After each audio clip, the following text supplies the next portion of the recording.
Our journey begins at Mizen Head in the southwest corner of Ireland. We then follow the rugged coastline past towers and lighthouses before turning inland to the famous Blarney Castle, where kissing a stone is said to bring luck. To the south is Cork, the second largest city in the Republic, which sits at the head of one of the world's largest natural harbours. Inland and across the Knocklemead Down Mountains are a remarkable group of medieval buildings and abbey on the rock of Cashel. We then head southeast down the River Suir to Waterford, once the home of crystal glass making. Along the coast is Wexford, where we turn north towards the Wicklow Mountains and our final destination at one of Ireland's most beautiful estates, Powerscourt.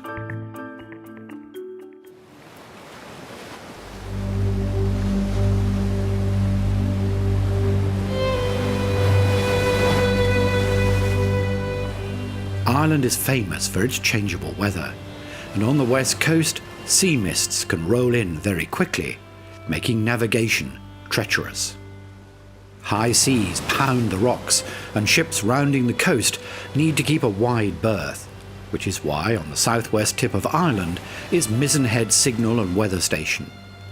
It sits on the end of a narrow peninsula where the tides and currents around the coastline meet the mighty Atlantic Ocean, which can create mountainous seas. Out at sea and out of sight today is the Fastnet Lighthouse. The first tower was built in the 1850s as a result of an American liner hitting the rocks with a loss of 92 lives.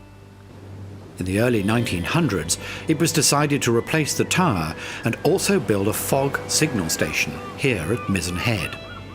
It actually sits on a small island called Cobh. In really bad fog, the keeper would also fire an explosive charge at 3-minute intervals. In the 1970s, the fog signal station was discontinued when sonar and satellite navigation became widely available. So today, Mizen Head is a visitor attraction, with a museum and a dramatic walk across the arched bridge to the weather station. Visitors come and marvel at the spectacular sight of the rocks and pounding seas in almost any weather condition.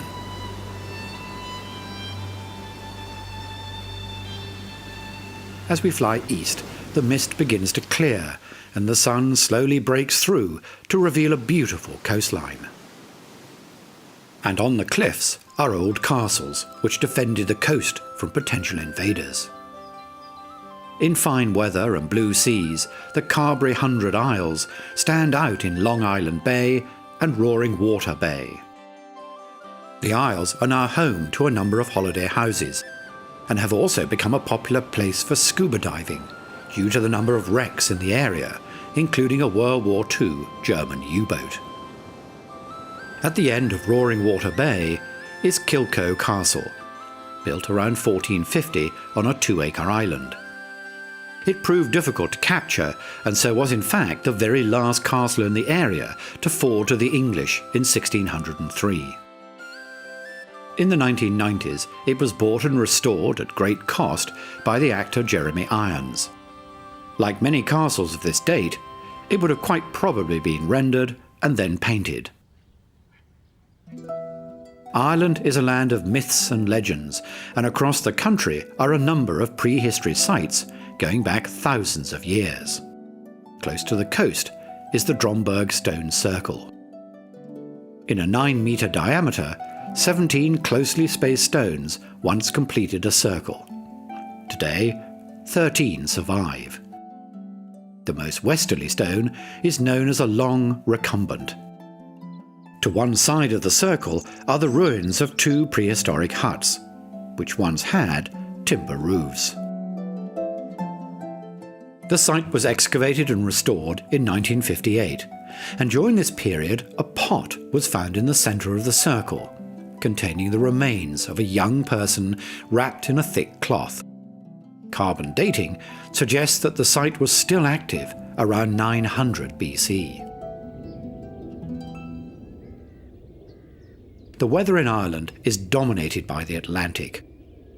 Here, towards the west of the country, warm, wet air streams in from the sea, and it's quite possible that it will rain 2 days out of 3 at certain times of the year.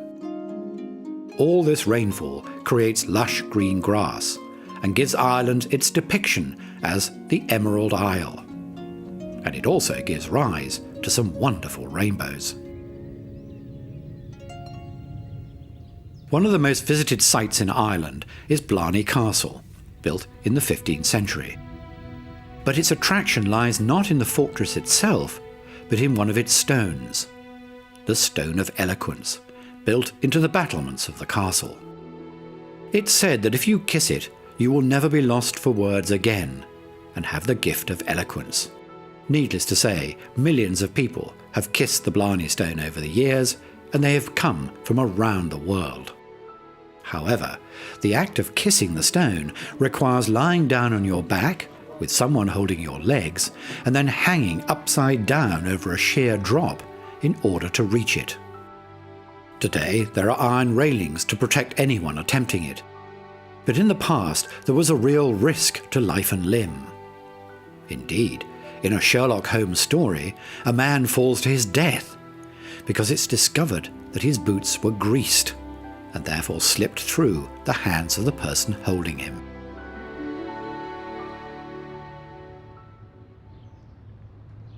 On the banks of the River Lee is Cork, the principal city in the county of the same name, with a population of roughly 120,000 people.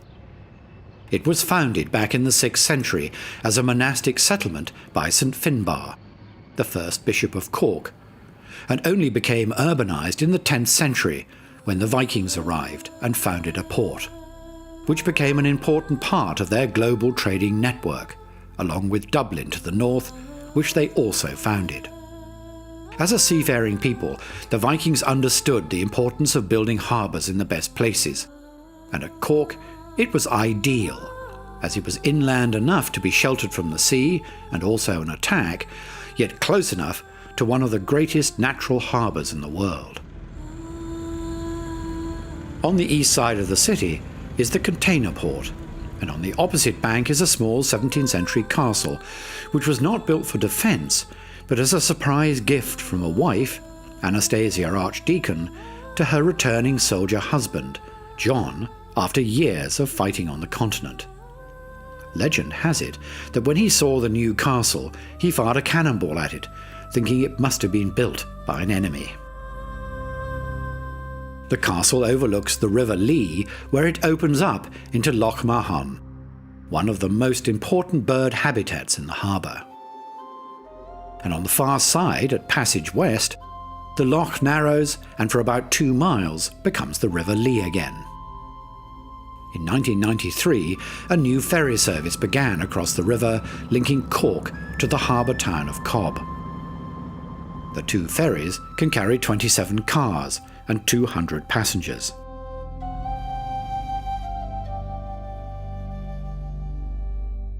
Most of the shipyards along the river have now gone, but a few still remain to carry on a tradition of shipbuilding that has lasted for centuries.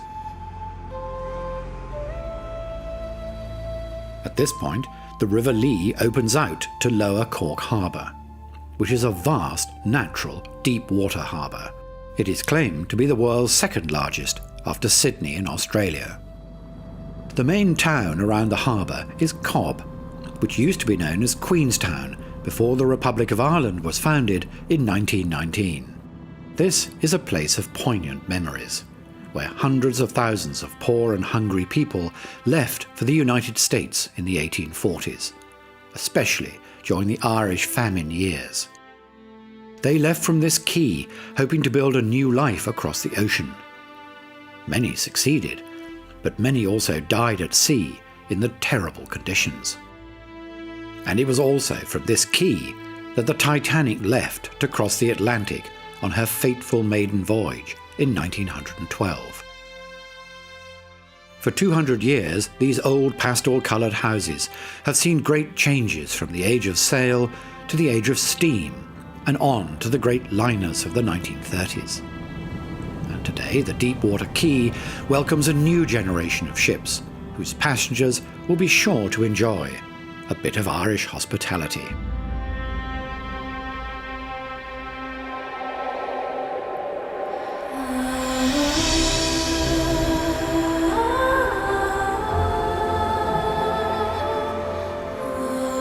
Ships of all types entering or leaving a large harbour have to make use, under maritime law, of an experienced pilot. It is their local knowledge of the harbour that the captain of a ship will listen to very carefully. Stopping distance for a large modern container ship can be measured in miles, and a slight error of judgment can cause millions of dollars in damage. The pilot boat will pull alongside a moving ship and the pilot will climb aboard. After the ship has passed the last buoy going out to sea, he will go back to his own boat and be taken back to land, or perhaps to another ship waiting to come into the harbour. A harbour of this importance needed to be defended, and the British, who prior to 1919 occupied Ireland, built forts on some of the islands, like here on Spike Island, as well as at the narrow harbour entrance. On the west side is Fort Camden, which was begun in the 1780s and enlarged during the 1860s. And opposite is Fort Carlisle, which was also enlarged in the 1860s. Both these forts were eventually presented to the new Irish government in 1938. The two forts overlook Crosshaven, a small village just inside the harbour. It's famous for being the present home of the Royal Cork Yacht Club, which was established back in 1720 and is the oldest yacht club in the world. At the harbour entrance lies Roche's Point Light. In 1928, the transatlantic liner Celtic was swept onto the rocks beside the lighthouse. During the salvage, her cargo of grain and fruit went overboard. Thousands of apples floated into Cork harbour and up the creeks and rivers, with many being sold as Celtic apples for a penny apiece. Heading northeast across lush green countryside, we pass one of the finest buildings in Ireland, Lismore Castle. It can be privately rented for special occasions and can accommodate up to 27 guests. A spectacular dinner can be held for many more people in the great hall of a castle that dates back to 1170. You cannot travel very far in Ireland without coming across some sort of religious building, whether a church, cathedral or monastery, and many of them will be dedicated to the country's patron saint, St. Patrick. Religion has played an important part in the history of Ireland. At Clonculty, in the county of South Tipperary, is one of the most historic sites in Ireland and a major Christian centre, the Rock of Cashel. This unique complex of buildings is one of the most remarkable collections of Celtic art and medieval architecture to be found anywhere in Europe. Very little remains from the time before the Norman invasion in the 11th century, and the oldest recognisable building is the Round Tower, which dates from 1100. Cormac's Chapel, named after King Cormac mac Cartaig, was built in 1127 and is now dwarfed by the cathedral, which was started 100 years later. On the left is the Hall of the Vicar's Choral, which is where lay members and sometimes clergy lived. They were appointed to chant during services.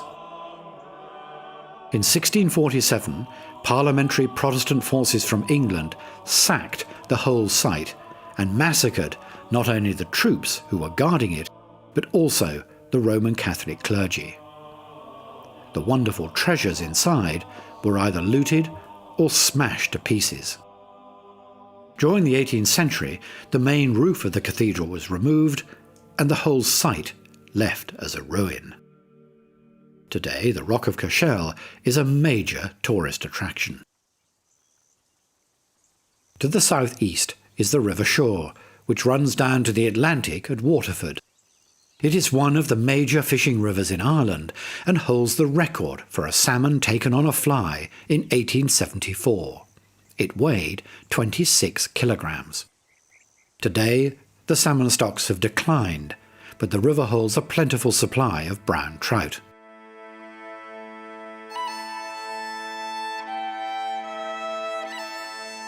This is Carrickmore House, The old original castle is encased inside the main building, which was constructed in the 19th century.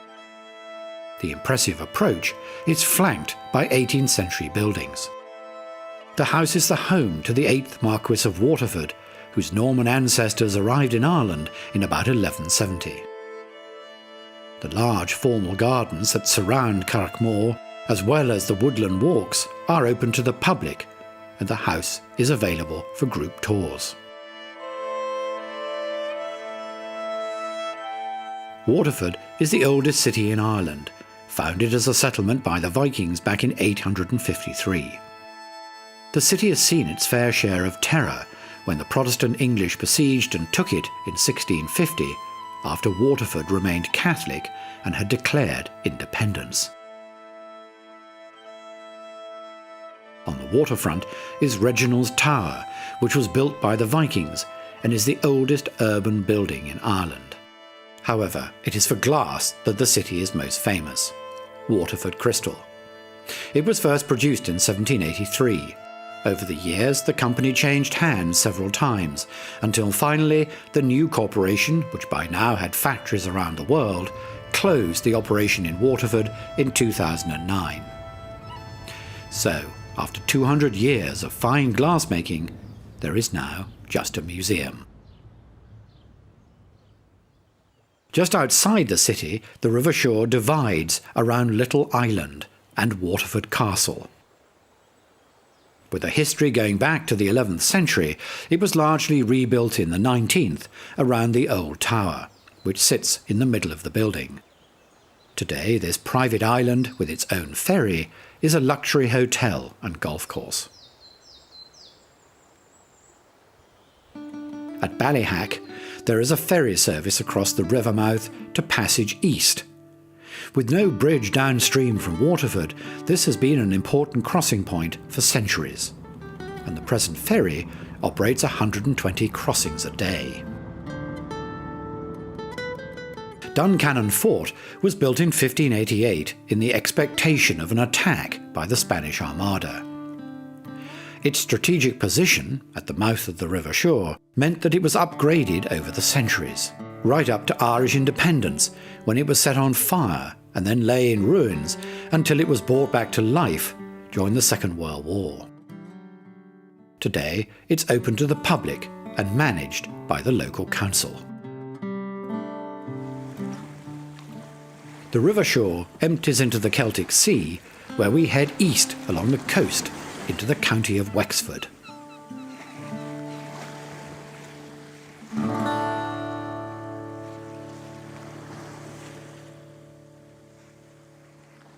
The town of Wexford is on the southeastern tip of Ireland and built on the west side of the River Slaney. This is another town founded by the Vikings and named Visafjorda, inlet of the mudflats. Wexford's position had made it an ideal seaport, until the constant dredging of the shifting sands in the 20th century made it uneconomic.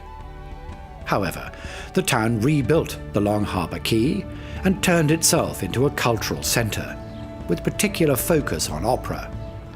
In 1951, the Wexford Opera Festival began, and has become such a success over the years that a new opera house was built in 2008. The shifting sands may make it difficult for navigation, but it does make the entrance into Wexford Harbour a beautiful stretch of coastline.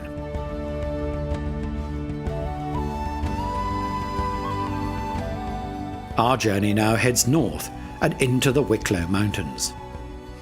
This range forms the largest continuous upland area in Ireland, and several river systems have their source here, including the Liffey, which flows north to Dublin.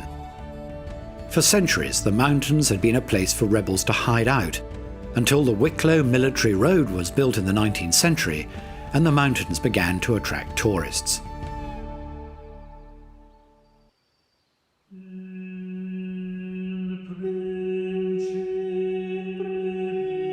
In the valley of the two lakes is an ancient monastery, Glendalough. In fact, it is more of a monastic city with a number of surviving religious buildings, including several early churches, a high round tower, lay buildings, and various sites associated with St. Kevin, who founded the original monastery. He was a hermit monk who died around the year 618.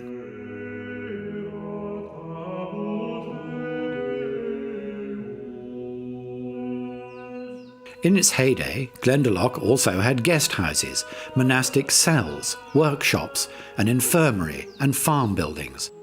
But by the 13th century it was in decline, and English forces put paid to it in 1398, leaving it in ruins, except for the round tower. This was used as a grain store, as well as a place of safety. But even in this state, the site exerts a powerful presence on all who visit this beautiful valley.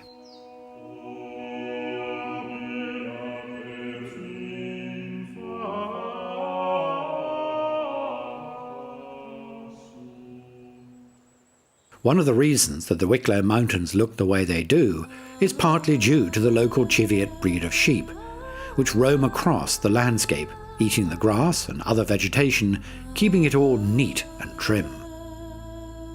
Today, the Wicklow Mountains have become a national park, which was established by the government in 1991 and is roughly 200 square kilometres in size.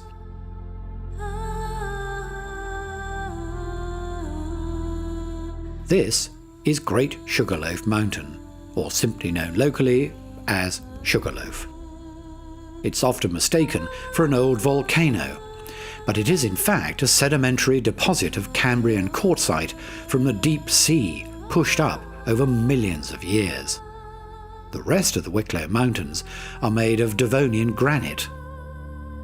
The mountain is only 501 metres high, but due to its isolated position and steep sloping sides, it appears much taller than it actually is.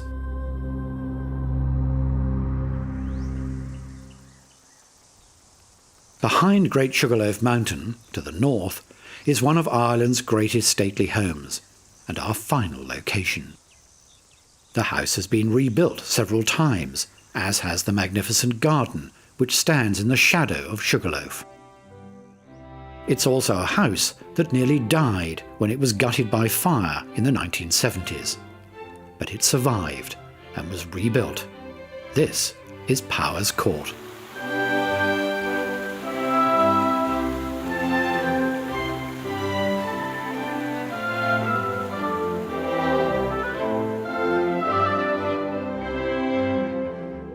The house we see today was built in the 18th century, but substantially altered 100 years later.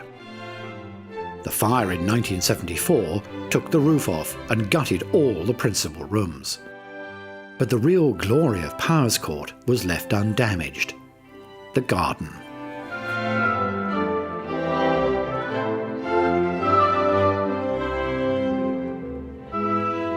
This 19th century Italianate design has a series of steps leading down from the terrace with formal parterres on either side, and continues down past great curving earth terraces sculpted out of the hill.